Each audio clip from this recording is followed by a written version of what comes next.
El día de hoy va a ser un poco diferente, no muy diferente, pero un poco diferente en el sentido que esta historia es bastante larga y no quiero dividirla porque es, en mi opinión, no solamente una de las mejores historias de la Biblia, sino una de las mejores historias en la historia humana. Entonces siento que si divido demasiado este pasaje, vamos a perder la esencia de esa historia. Entonces voy a leer 4 capítulos, no los voy a leer completos, de repente voy a resumir algunas partes, pero creo que está bien que en la casa de Dios pasemos un tiempo leyendo la Biblia, no pasa nada. Entonces vamos a leer esto y les digo, es una historia hermosa.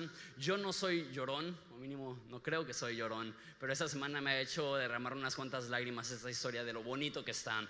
Entonces empezamos en capítulo 42, versículo 1. Les recuerdo que José había llegado a ser el segundo al mando en todo Egipto en un tiempo de sequía. Él era de una tierra que se llamaba Canaán. Sus hermanos lo vendieron a esclavitud 20 años antes, y ahí más o menos retomamos la historia. Dice así: cuando Jacob oyó que había grano en Egipto, les dijo a sus hijos: ¿por qué están ahí sin hacer nada, mirándose uno a otro? He oído que hay grano en Egipto. Desciendan a Egipto y compren suficiente grano para que sigamos con vida. De no ser así, moriremos.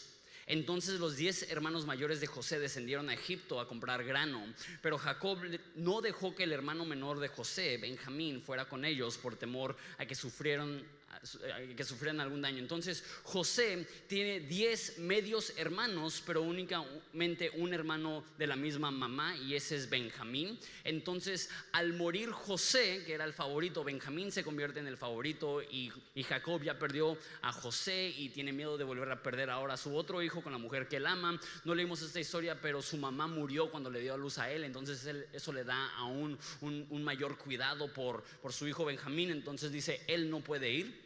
Me voy a brincar unos versículos. Entonces los 10 hermanos van a Egipto a comprar grano y se topan con José, que es el que está vendiendo el grano, pero ellos no tienen idea que es su hermano. Retomamos la historia en versículo 8. Aunque José reconoció a sus hermanos, ellos no le reconocieron a él. Entonces recordó los sueños que había tenido acerca de ellos hace muchos años atrás y les dijo: ustedes son espías, han venido para ver lo vulnerable que se ha hecho nuestra tierra.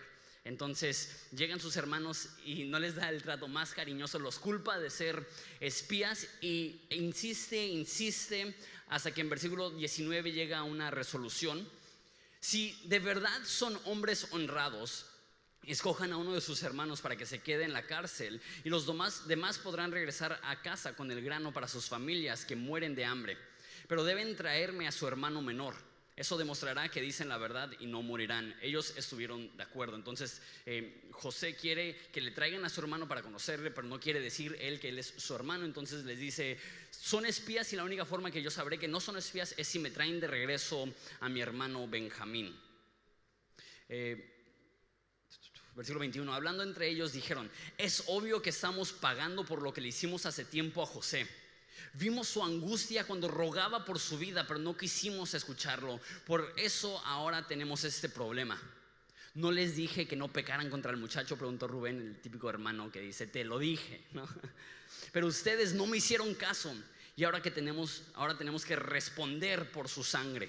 Entonces empiezan a hablar entre ellos, están diciendo: esto nos está pasando por lo que le hicimos a José. Y súper fuerte que dicen que cuando él estaba rogando por su vida, ellos lo ignoraron. Obviamente ellos no sabían, versículo 23, que José entendía lo que decían, pues él les hablaba mediante un intérprete. Entonces José se apartó de ellos y comenzó a llorar. Cuando recuperó la compostura, volvió a hablarles. Entonces escogió a Simeón, que hizo que lo ataran en la vista de los demás hermanos. Después José ordenó a sus siervos que llenaran de grano los costales de los hombres, pero también les dio instrucciones secretas de que devolvieran el dinero del pago y lo pusieran en la parte superior del costal de cada uno de ellos. Además les dio provisiones para el viaje. Así que los hermanos cargaron sus burros con el grano y emprendieron el viaje de regreso a casa.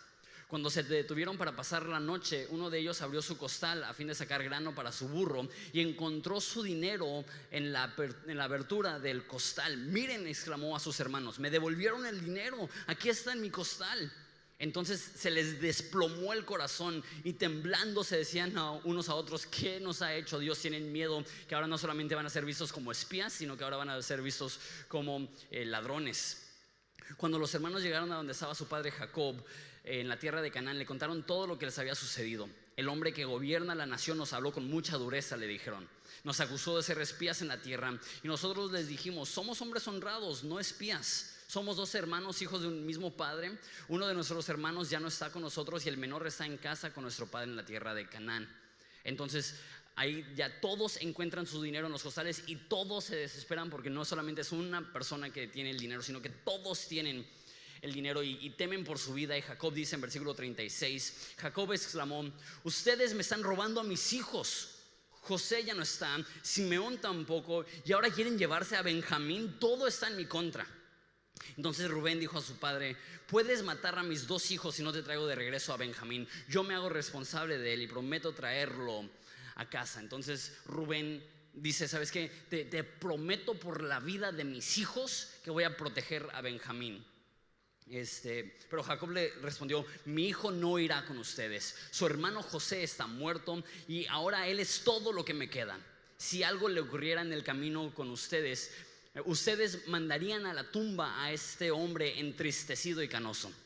Entonces el próximo capítulo empieza hablando de que una vez más llega la sequía y no tienen comida. Entonces por fin Jacob permite que se lleven al hermano menor, a Benjamín. Versículo 11. Entonces su padre Jacob finalmente les dijo: si no queda otro remedio, entonces al menos hagan esto: carguen sus costales con los mejores productos de esta tierra: bálsamo, miel, resinas aromáticas, pistachos, almendras. Llévenselo al hombre como regalo. También tomen el doble del dinero de lo que les devolvió, ya que probablemente alguien se equivocó. Después tomen a su hermano y regresen a ver al hombre. Que Dios Todopoderoso les muestre misericordia cuando estén delante del hombre, para que ponga a Simeón en libertad y permita que Benjamín regrese. Pero si tengo que perder a mis hijos, que así sea. Así que los hombres cargaron los regalos de Jacob y tomaron el doble del dinero y emprendieron el viaje con Benjamín. Finalmente llegaron a Egipto y se presentaron ante José. Cuando José vio a Benjamín con ellos, le dijo al administrador de su casa: estos hombres comerán conmigo hoy al mediodía. Llévalos dentro del palacio y luego mata un animal y prepara un gran banquete. El hombre hizo conforme a lo que José le dijo y los llevó al palacio de José. Entonces los reúne a todos en su casa para comer. Las personas están súper atemorizadas porque los tenían como espías y ahora como ladrones, y ahora los está invitando a su casa y creen que los van a matar, pero en vez de matarlos los alimentan. Y Benjamín, el hermano menor de José, dice que le dan 5 veces más comida a él. Capítulo 44, versículo 1.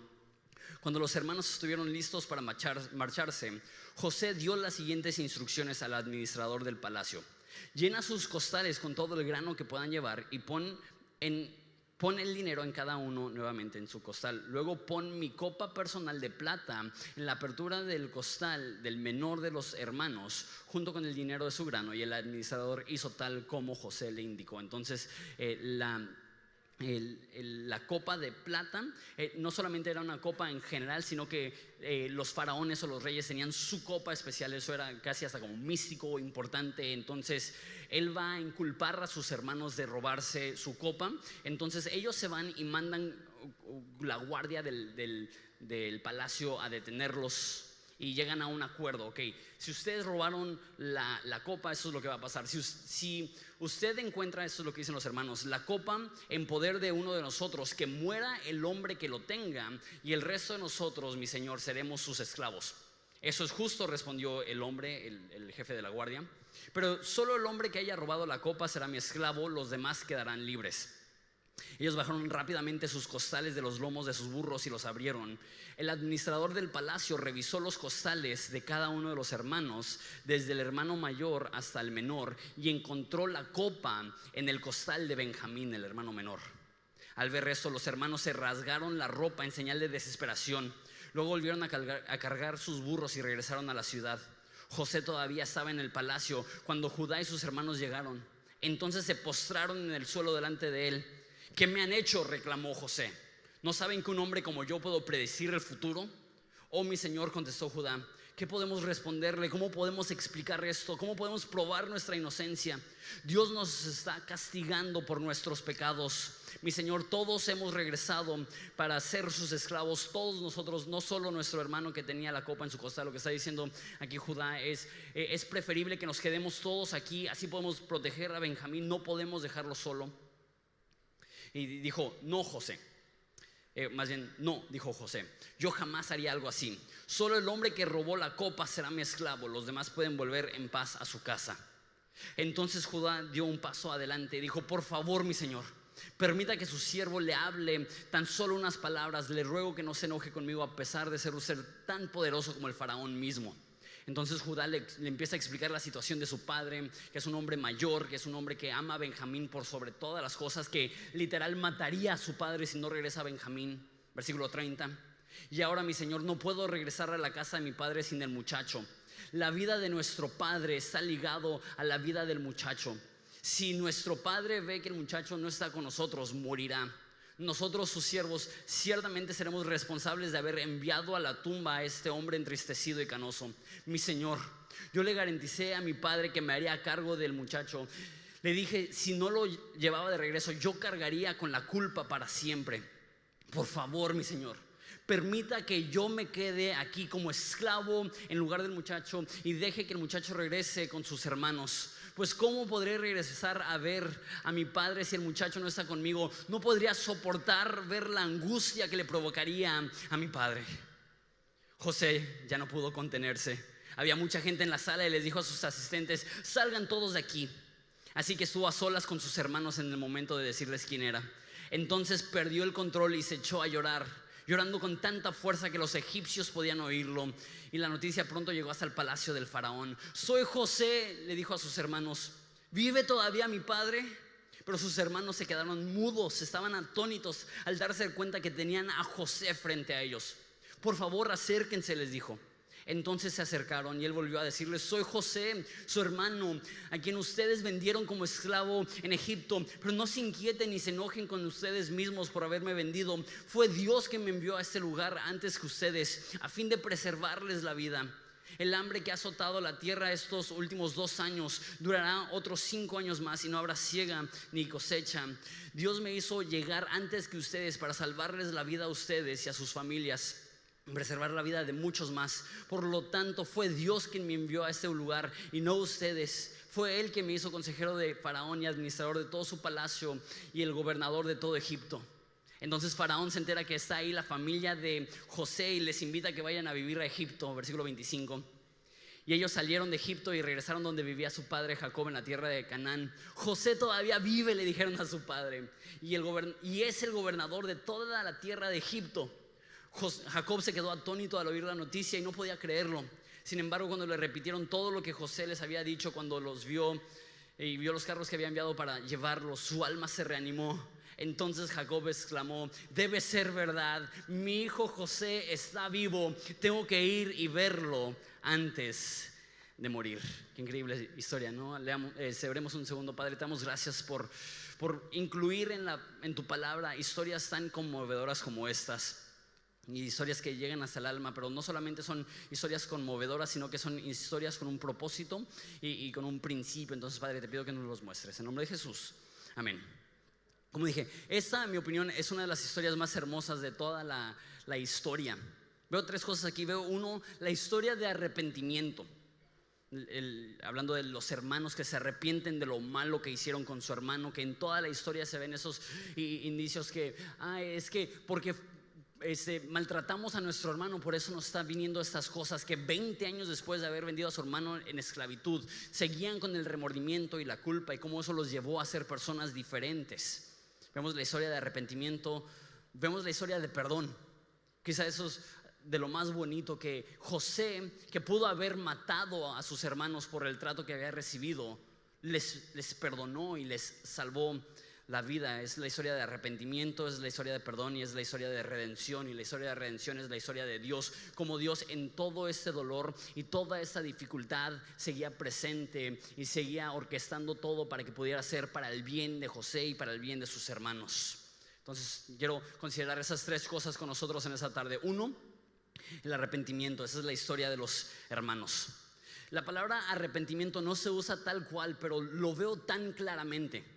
Cómo se transforman los hermanos de personas que odian a José, personas que les vale el bienestar de su papá y personas que no temen a Dios, a convertirse a personas que tienen remordimiento por lo que hicieron a José. Qué fuerte lo que dice, que esto nos está pasando porque cuando él gritaba en angustia no lo escuchamos. Imagínate la frialdad de tu corazón para aventar a tu hermano a un pozo y escucharlo gritar en agonía y desesperación y claustrofobia: ayúdenme, y que se rían entre sí. Y luego que lleguen personas nómadas y que los vendan a esclavitud, y él atado de manos ver a su hermano ser llevado en contra de su voluntad y gritar: por favor, no me dejen ir a Egipto, por favor, no. La frialdad de los hermanos de decir: no, pues 20 pedazos de plata, que el precio de un esclavo era 30, hasta les dieron una ganga. Sin embargo, jamás superaron eso. Ellos pensaban que pues no pasa nada, nos deshacemos de nuestro hermano que odiamos y sacamos un dinerito. Y no sabían que este dolor lo iban a aportar el resto de su vida. Vemos también cómo empiezan a temer a Dios, como dicen: necesitamos ser honestos porque Dios nos está viendo. Una vez más, una actitud totalmente distinta, y quizá lo más fuerte es su actitud hacia su padre. Que Rubén dice: ¿sabes qué? Te prometo por mis hijos que voy a proteger a Benjamín. Un poco cobarde, ¿no? Si algo le pasa a Benjamín, matas a mis hijos, ¿no? Rubén dijo, Judá dijo otra cosa. Te dijo: yo me voy a comprometer personalmente de cuidar a Benjamín, y si algo le pasa a Benjamín, que una maldición me acompañe el resto de mi vida. Tan comprometido con el bienestar de su papá que cuando José culpa a Benjamín, él dice: no le hagas eso a mi papá, te lo ruego, por favor, no mates a mi papá. Vemos arrepentimiento, y lo que yo veo aquí es que muchas veces creemos que arrepentimiento es meramente remordimiento o sentirnos mal por lo que hemos hecho. Ellos se sentían mal por lo que le hicieron a su hermano, tenían todavía la conciencia culpable por lo que le hicieron a su hermano, pero no solamente se sentían mal por lo que hicieron, sino que vivían diferentes. Tenían una transformación. El arrepentimiento verdadero no es solamente un cambio de actitud, es cambio de conducta, es cambio de vida, es una transformación real. Eso es lo que vemos en la vida de ellos, cómo de repente empiezan a enfocarse, y José les da estas pruebas y todas las pruebas la pasan. O sea, José quiere ver: ¿realmente aman a mi padre? ¿Realmente están arrepentidos? ¿Realmente hay una transformación? Y vez tras vez muestran que sus corazones son diferentes. Y creo que lo que hizo José de acusarlos de espías, de ponerlos en esa situación, no era por gacho. No era que diga: se las voy a regresar, no voy a meter a Simeón a la cárcel y los voy a hacer sudar la gota gorda. No creo que esa era la actitud de José. Pero lo que sí creo que estaba sucediendo es que él dijo: ¿qué si me quieren matar? Que si en plan de encubrir aún más su pecado, para que no se entere mi papá que estoy con vida, que si me intentan matar mis hermanos para limpiar la historia y borrar cualquier condena que ellos pudieran tener? Entonces, antes de invitarlos a que se vengan a vivir a Egipto, él los pasa por un proceso de prueba, y todas las pruebas, como ya dije, las pasan bien porque realmente ha habido un cambio profundo en sus corazones. Voy a hablar un poco más de eso al final del arrepentimiento que vivieron los hermanos, pero es muy conmovedor. Ven cómo protegen a su hermano menor por amor a su papá, algo que fue totalmente diferente al principio de la historia. 2. Pero la historia de perdón. Esa es la historia de José. No sé cómo te sentirías tú, pero yo no me imagino. O sea, como pastor me tocan muchas historias de rechazo, muchas historias de abandono, muchas historias terriblemente profundas, dolorosas. Pero lo que vivió José, que sus 10 hermanos le tuvieran tanto odio que lo vendieran en esclavitud, que él estaba gritando. La mayoría de personas creen que tenía entre 13 y 15 años cuando fue vendido a la esclavitud. Imagínate tu hermanito de 13 o 15 años, venderlo para que el resto de su vida sea tratado como un esclavo, sin ningún derecho, sin ninguna voz. ¿Qué tan frío necesita estar tu corazón? Y llega, y todas las tragedias que le pasan, y todo eso se derivó del rechazo que recibió de su familia, meramente por expresar los sueños que él había tenido. José pudo haber guardado remordimiento, rencor, amargura, enojo, Creo que nadie hubiera culpado a José si el momento que sus hermanos llegan a pedirle comida, le dicen: regrésense, me mandan a mi papá porque a él sí lo alimento, y me mandan a Benjamín porque a él sí lo alimento, pero ustedes culpables no les voy a dar ni un gramo de trigo, ¿no? Ni un gramo de grano. ¿Cómo los voy a ayudar a que sobrevivan cuando ustedes me vendieron a la esclavitud? Es más, la cultura antigua era muy cruel. Quizá en la cultura antigua hubiera sido justificado que los hubiera echado a todos a la cárcel, o hasta peor, que los hubiera matado por el trato que él había recibido. Pero él no los trata así. Él desde el principio sí los culpa de espías, sí les hace la vida dura y unos cuantos años, pero lo hizo con el fin de ver cómo estaba su corazón, porque el deseo de José era recibirlos en Egipto, tratarlos como realeza, llevarlos a su casa y tratarlos como ellos no merecían ser tratados. Ahora, lo que veo aquí es el perdón, pero creo que tenemos que ser bien cuidadosos, porque esa historia no solamente muestra el perdón, sino que muestra la cautela. ¿Por qué? Porque él regaló perdón, pero no regaló la confianza. Antes de que volvió a confiar a sus hermanos, les dio pruebas para ver si realmente habían crecido. Y creo que muchas veces confundimos perdón con confianza. Dios espera que todo hijo suyo perdone a cualquier persona. Jesús dijo que debemos de perdonar a los que nos ofendan para que Dios nos perdone a nosotros. Eso es en el Padre Nuestro. Dice en Efesios que así como Dios nos ha perdonado, así también nosotros debemos de perdonar las ofensas de las demás personas. Pedro le preguntó a Jesús: ¿cuánto debemos de perdonar? Y Jesús le dijo 70 veces 7, o sea, todas las veces que sea necesario. Si alguien ha abusado de ti, si alguien te ha herido, si alguien ha tomado algo de ti, si alguien te ha rechazado, si alguien te ha tratado como si no valieras nada, y tú eres un hijo de Dios, Dios espera que les perdones. Pero eso no significa que restauras confianza inmediatamente. Muchas personas creen que el perdón y la reconciliación es lo mismo. No es lo mismo. Debemos de perdonar, pero José dio un proceso para ver si eran confiables antes de darles confianza otra vez. Si alguien te ha herido, voy a usar una imagen muy gráfica, pero si alguien ha abusado sexualmente de ti, Dios quiere que tú les perdones. Pero eso no significa que te expones una vez más a eso. Eso no significa que si un familiar abusó de ti, les perdonas, y si te dicen: no te preocupes, yo te cuido a los niños, vas a decir: sí, adelante, te perdono. No. Puedes perdonar, pero eso no significa que regresas o restauras la confianza. Si alguien te ha estafado, Dios te pide como un cristiano: perdónalo. Pero eso no significa que le vuelves a prestar dinero. Y las personas pueden reclamarte: pero si me perdonas, ¿por qué no vuelves a hacer eso? No, te perdono, pero eso no significa que se ha restaurado la confianza. Entonces, si perdón no es restaurar la confianza, entonces ¿qué es perdón? Esa es una de las mejores definiciones, a mi parecer, de perdón. José les dice: no se enojen con ustedes mismos. El perdón es decirle a alguien culpable: te voy a absolver de la culpa. Ya no quiero que te sientas como culpable por haberme herido. Ya no quiero que te sientas culpable por haberme lastimado. Lo que hiciste fue terrible. Lo que hiciste me hirió hasta lo más profundo. Pero ya no te lo voy a echar en cara. Ya no te lo voy a recordar. Ya no te voy a hacer sentir mal por lo que me hiciste. Y eso es difícil. Eso es difícil, porque cuántas veces decimos te perdono, pero cada oportunidad que tenemos de recordarle a la persona la ofensa que ha cometido la aprovechamos. Creo que la aplicación más práctica de eso es dentro del matrimonio. No sé cuántos aquí están casados, pero de repente tienes un conflicto marital y dices: te perdono. Ay, gracias, mi amor. Y al próximo pleito le estás recordando todas las cosas que según tú ya le habías perdonado. Eso no es perdón.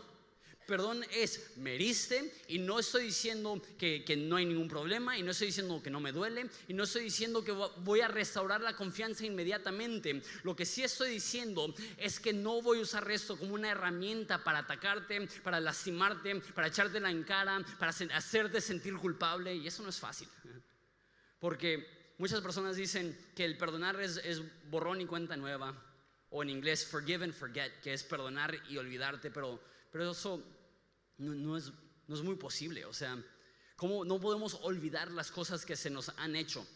Y personas dicen: sí, pero Dios perdona y olvida. que más o menos la Biblia dice que Dios no recuerda más nuestro pecado. No es que lo olvida, es que decide no recordarlo. Entonces cuando tú perdonas a alguien, no es que olvidas la ofensa, es que tú decides: ya no te lo voy a recordar, y ya no me lo voy a recordar, y ya no voy a tratarte según el dolor que siento, sino que te voy a tratar con generosidad. Una vez más, no estoy diciendo que eso significa que lo tratas como si nada ha pasado, pero lo que sí estoy diciendo es que decides no absolverlo de la culpa. Creo que es la mejor forma de decirlo. Un ejemplo de esto es que cuando Jesús estaba colgando sobre la cruz, ¿qué es lo que dijo? Padre, perdónalos, no saben lo que hacen. ¿Qué es lo que estaba haciendo Jesús? Perdonando a las personas que lo habían asesinado. Unos años después, Esteban lo están matando, y él repite la misma frase de Jesús, pero de otra forma, y dice: Padre, no les tomes en cuenta este pecado. Eso es perdonar. Ya no voy a tomar esto en tu contra. Ya no te voy a humillar cada vez que tenemos una discusión o una conversación. Eso no es fácil. Eso no es fácil.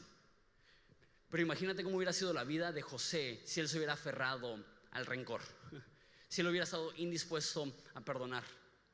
Porque en la falta de perdón, al que más lastima es al que no quiere perdonar, no al que ofendió. Porque el que te ofendió muchas veces, tristemente, ya ni les pasa por aquí que te han ofendido. Pero cuando tú no perdonas y tú no los sueltas y tú no les remueves la culpa, tú sigues con esta, lo que la Biblia llama una raíz de amargura, que ya tu corazón está tan atado a esa amargura. Perdonar no es fácil, y menos cuando es un familiar, y menos cuando es alguien que te ha herido profundamente. Pero la Biblia dice que debemos de perdonar a los demás, así como Cristo nos ha perdonado. Si eres cristiano, el perdonar no es opcional. Cualquier persona que te ha herido, Dios te dice: perdónalos como yo te he perdonado.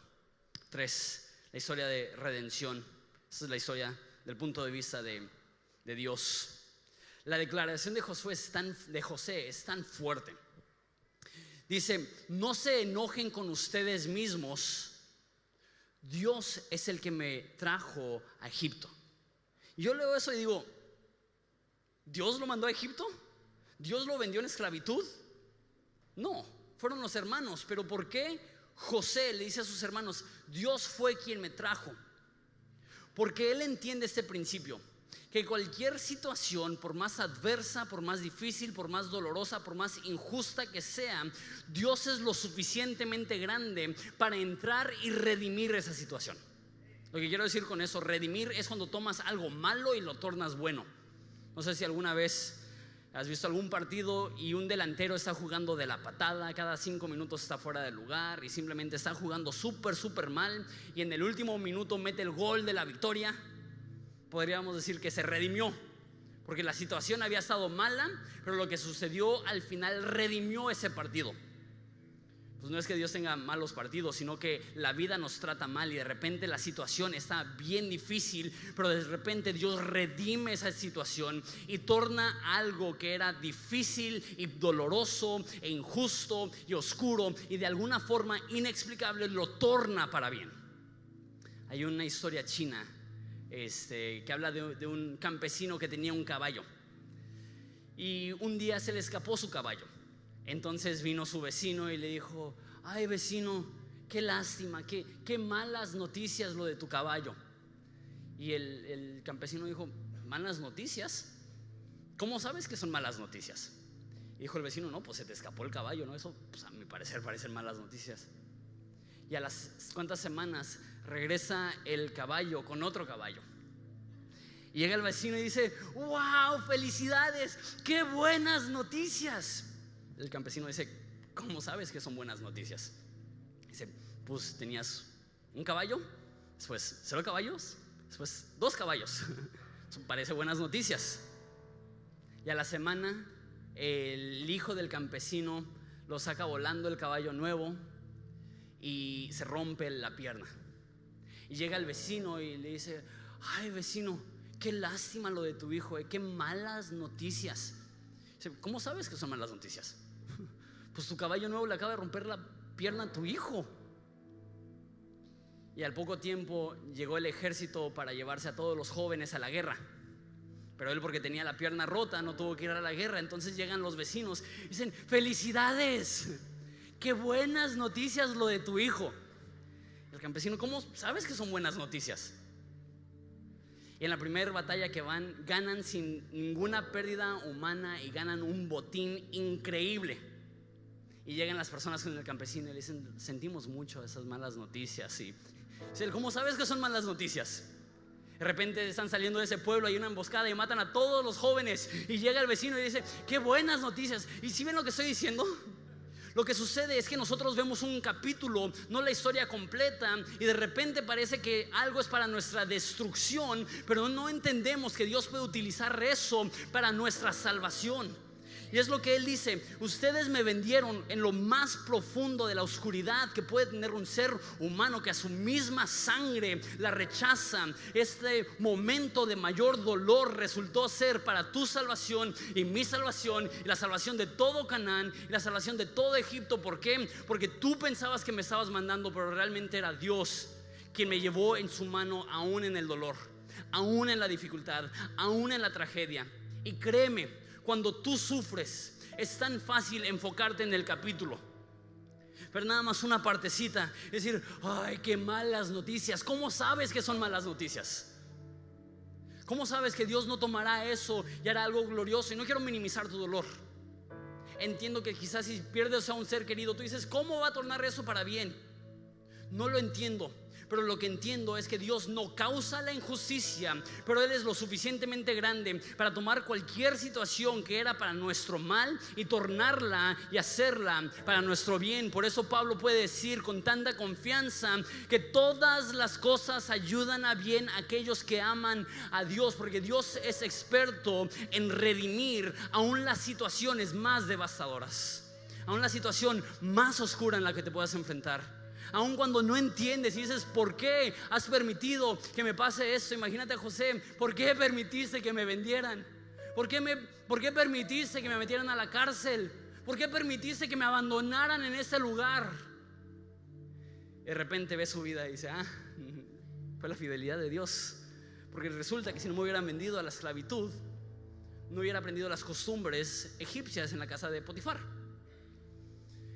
Y si no hubiera aprendido las costumbres egipcias en la casa de Potifar, no pude haber subido a un rango de liderazgo. Y resulta que me metieron a la cárcel, y si no me hubieran metido a la cárcel, jamás hubiera conocido al copero del rey. Y ahora, porque pude conocer al copero del rey, ahora puedo conocer al rey, al faraón. Y gracias a toda esa secuencia de situaciones desafortunadas, difíciles, dolorosas, todo eso me llevó al punto donde pude salvar a mi familia, donde pude rescatar a toda una nación. En el dolor, la tentación es enfocarte en el capítulo, cuando Dios quiere decirte: la historia todavía no se acaba, todavía se está escribiendo. Y créeme, yo soy el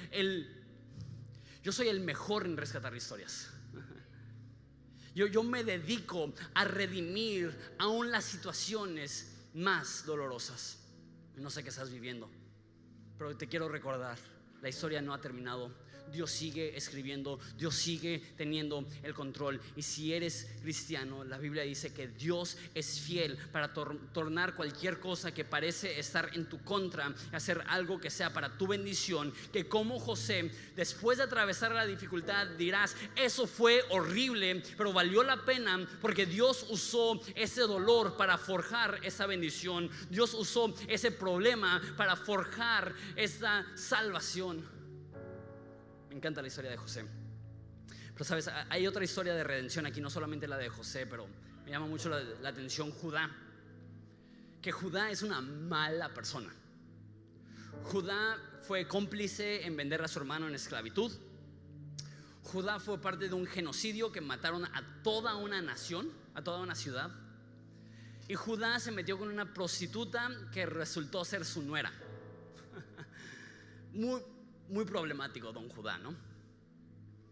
Y en ese momento, cuando José toma a Benjamín y dicen: ustedes regrésense a su casa, yo solamente me quiero quedar con Benjamín, Judá dijo: no estoy dispuesto a hacerle eso a mi papá. esto mataría a mi papá. Tómame a mí como esclavo, pero deja que se vaya libre mi hermano.